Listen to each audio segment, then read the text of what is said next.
The launch of the Evoque was a defining moment for Land Rover, because it proved the company could do style and desirability as well as go-anywhere ability. Its success has also given Land Rover the confidence to recognize that outlandish ideas aren't just plausible, they are desirable. It's this bullishness that has allowed the Evoque to lose its roof, and become what Land Rover calls the world's first luxury compact SUV convertible. Whether the world is ready for such a thing remains to be seen, but there's certainly nothing else quite like it. The rugged Jeep Wrangler has always been available with a soft top, and several luxury convertibles come with all-wheel drive, but neither option could claim to rival the Range Rover directly. We drove it with the 177 bhp 2.0-liter diesel engine, in range-topping HSE Dynamic Lux trim. What's the 2016 Range Rover Evoque Convertible like to drive? With the roof retracted, the Evoque is a touch blustery, but it's impressively refined underneath. The TD4 diesel unit is subdued enough and has plenty of lower rev enthusiasm. However, even with 9 ratios in the automatic gearbox, performance is more businesslike than fast. The Evoque Convertible takes 10.3 to hit 62 miles per hour from rest. The blame for that is less under the bonnet than it is under the body. The Evoque's platform has required a good deal of strengthening to cope with the structural trauma of losing the roof, and the penalty for doing so is some substantial weight gain. With the convertible now pushing 2 tons, it's little wonder that not only has performance been blunted, but also that the car feels ponderous under braking and in sharp turns. Its average economy of 49.6 mpg is significantly lower than the coupe manages, too.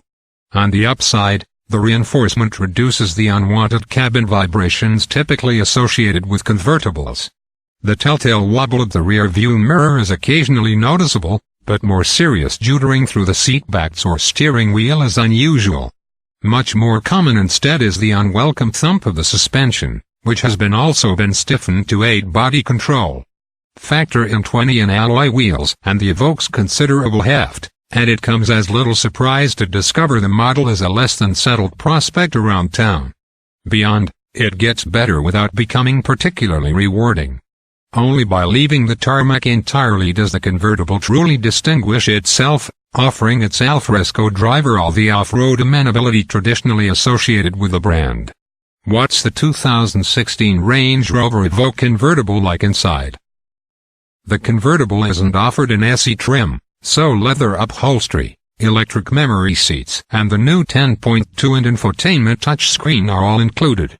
The last of these is particularly welcome. The screen eliminates the requirement for shortcut buttons and is far more responsive and intuitive than the one it replaces. Otherwise, the Evoque's handsome interior stays as it was, save for the roof button, which nestles next to the key holders. Behind the driver, the convertible is reminiscent of the 3-door model on which it's based, meaning that with the roof up there is the same squeeze to access the 2 back seats. Although its claim to seat 4 adults is justified, taller passengers might quarrel with the description. As with the coupe, there's little sense of spaciousness. That assessment is underlined by the boot that, owing to the stowage requirements of the fabric hood above, has effectively halved in size. There's the option of a ski hatch, but otherwise 4 occupants have to share 251 liters of load space that's accessed through a mini-style flap below the spoiler. Fortunately, compensation for the sacrifice and practicality comes in the form of a decent fabric hood. It takes 18 seconds to fold away and 21 seconds to go back up again, and works at up to 30 miles per hour.